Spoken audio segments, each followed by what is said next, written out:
Hello everybody, this is Gold Glee Gamer 1 and Dyne, and welcome back to Let's Play Final Fantasy VI. And now it's time for the first battle that I mentioned previously, but there wasn't enough time for. Starting with a pinch attack. Why did it have to be rats?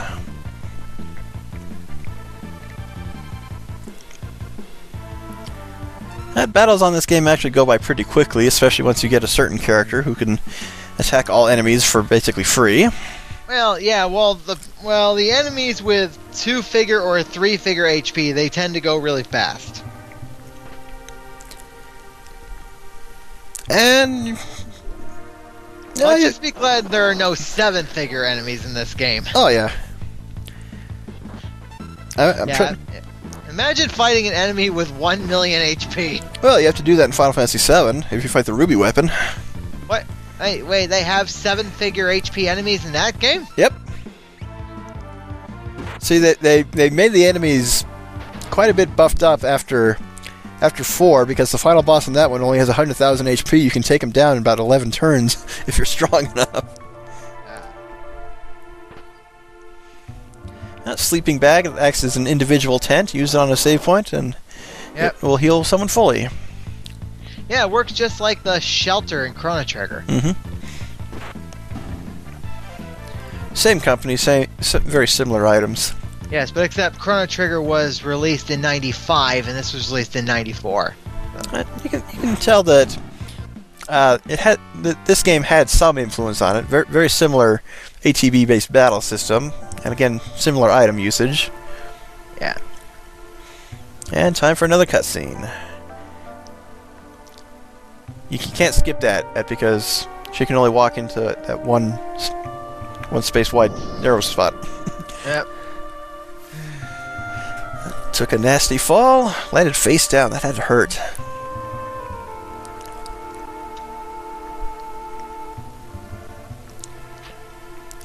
Time for a flashback. My sweet little magic user! With this slave crown, I practically own you! I told you I'd be back! That was pretty good.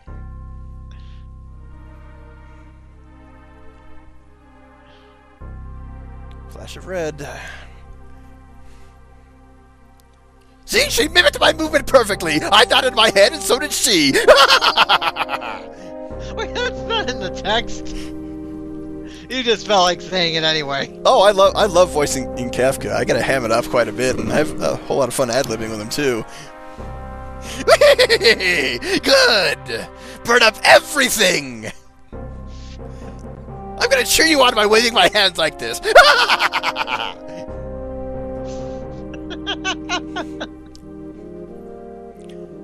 See, that's the sad thing about where I'm at in my LP of this, because most of Kefka's best moments have already passed. I won't get to voice him again until later on. But there is another early bird cameo on here in this scene. I'm not going to say who, but just keep an eye and remember these characters for later.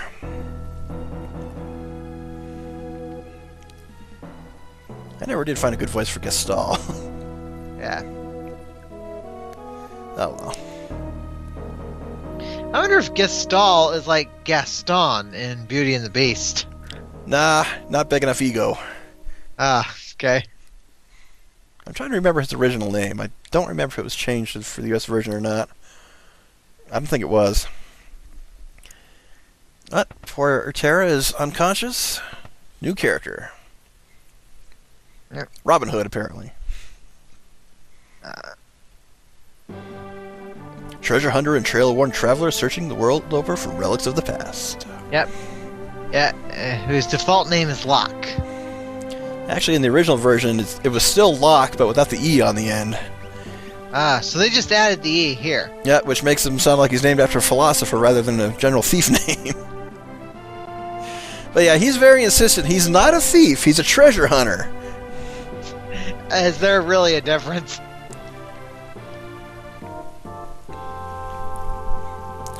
Yeah, it's time for a little exposition.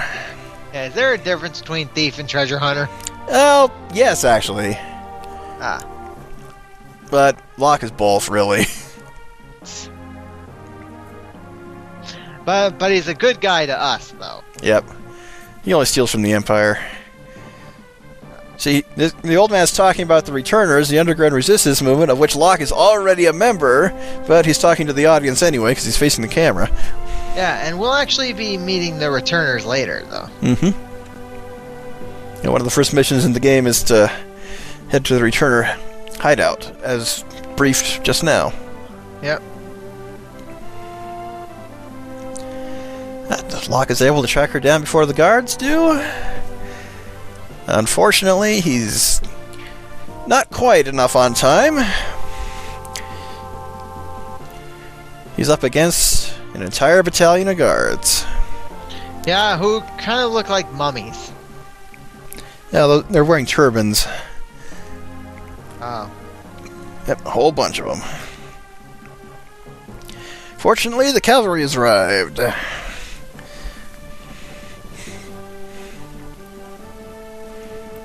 This is the introduction to Moogles for the US audience as the games were released. Because Moogles actually first appeared in Final Fantasy II, but they were more like beavers, and they made a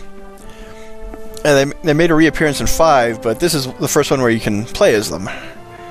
And this mechanic is you are split between 3 parties. You can either rush the boss or take out the guards as they come to you. But if any one of them touches Terra, it's instant game over, and you have to watch those cutscenes again. Which is why I save stated there. And there are 2 main ways of handling this that I usually do. One is I will split the team into 3 and stand down where it forks into 3 paths and just have everything come to the 3 teams in one, or have 2 of them guard Terra and rush the boss with the 3rd team. Well, that was actually not my game plan on this one. What I did was have Locke just block the path so they all come to me. Yeah, this section isn't hard, but the stupid Volmamists love to spam that blizzard attack, and they'll almost always get it off before you can kill it. But these Moogles have their default names, which is why they're in all caps. Something I'm glad they changed in updated translations. Yep. Yeah, but these mogs you don't keep for your party. So. Right. None of them right here are permanent. They're simply guests. But there will be a Moogle we will be meeting later. So. An optional party member, but still considered part of the main cast, as compared to the ones I mentioned in the previous video. Yep.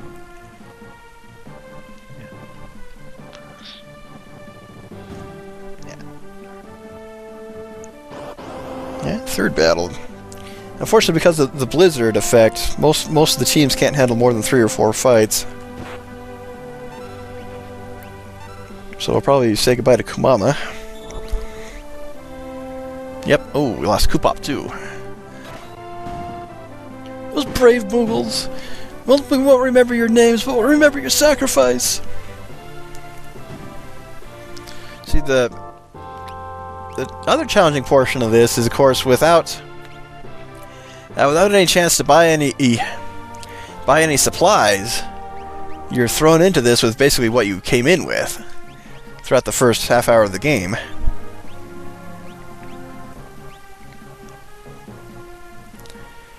Well, you can push Y to switch between the party members at any time, but that will not stop the enemies. Right, they'll just keep coming and coming. But luckily, yeah, if you lose this one, it's not a game over unless every team dies. Yep, or if they reach Terra. Right. Yeah, the whole reaching Terra thing is that I had to learn about that the hard way. Yep, this is just again why I usually have at least 2 teams guarding her before the 3rd one rushes the boss. Yeah. But there are only about half a dozen, 8 of regular enemies before you fight the boss. Yeah. So I think for some of these, I should probably maybe re-refer to my Final Fantasy VI thread on the mag, probably. Yeah, for the first tower defense mission in this game, this is challenging, but not hard. Yes. Get that potion. Right. Not to be confused with the potion from Super Mario Bros. 2.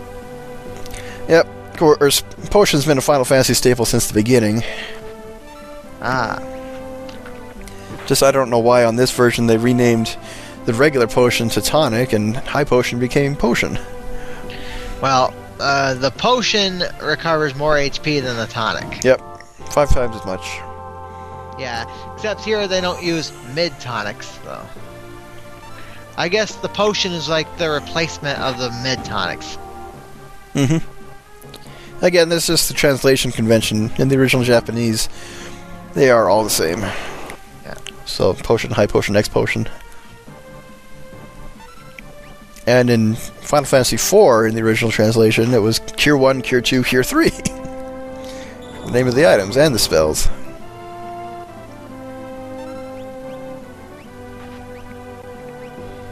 And a regular tonic with its little blue bubbles.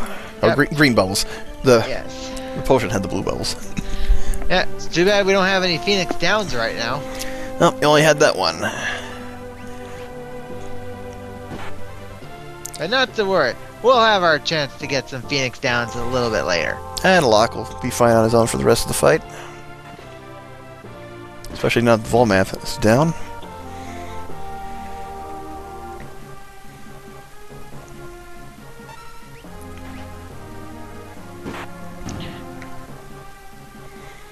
He gets solo XPs!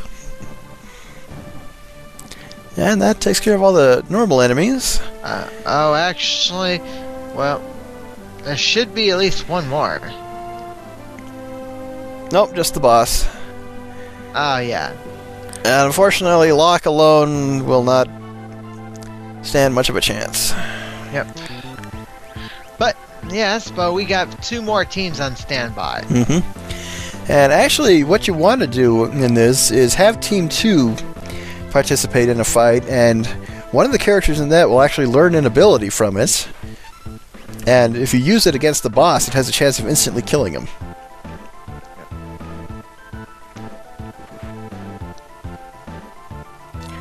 Next, that casts Stop. And that doesn't wear off for a moment or so. That's actually the only real threat at the beginning of the game is enemies that cast Stop on you. They just wail on you. Team 1 is down, so now it's time for Team 2. Consisting entirely of the Moogles. Now, that's actually a bit of a plot hole in this game. They never tell you why they helped you. Yeah, I just thought, the Moogles, that would probably be a good name for a band. Probably. Someone's probably already used it. Yeah. But you may notice there's one called Mog. All the others start with K. Mog is the optional party member mentioned later, but I'm not going to...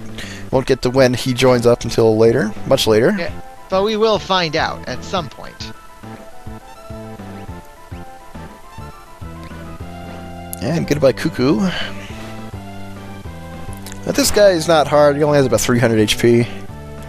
Too bad he stopped Mog, because he's the heaviest hitter. And Kutan is gone. I should probably think about going on GameFAQs and getting all the enemy HP. Okay, he has more than 300, probably 500. Because that's not something I did from my first playthrough. Okay, he's down. You may notice mastered a new dance. That is Mog's special ability. If you fight in different regions with him, he will learn dances based on the environment and can use them later, each with various effects and attacks. But that is done. Locke just carries a Terra away without any effort. Yeah. Yeah, it's like he just moved there automatically. There, I can see we don't have the sprint shoes yet. Yep, the sprint shoes let you walk at double speed. They are a necessity, but they won't be available for about another in-game hour. Yep.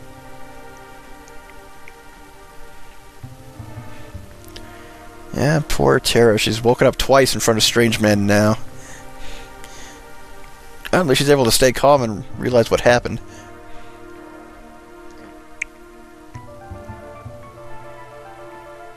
Oh no, she's losing her memory. It's already lost. And one thing I didn't mention about Terra is, in her original design and artwork, she's blonde. But in the game, they made her kind of the bluish-green haired, which is a good look for her. But in the ROM hack I mentioned, and in the Dissidia games, and the Theatrhythm games, they made her blonde again.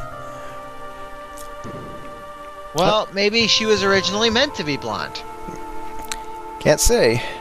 Now, if you try to go into town here, they'll just say, "You look familiar," and you just duck back out of sight.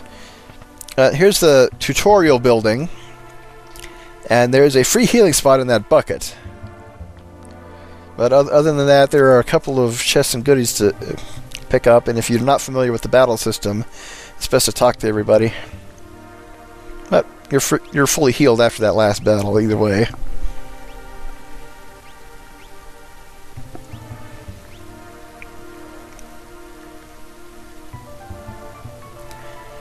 And I had a friend in college who could play this theme on the piano quite well.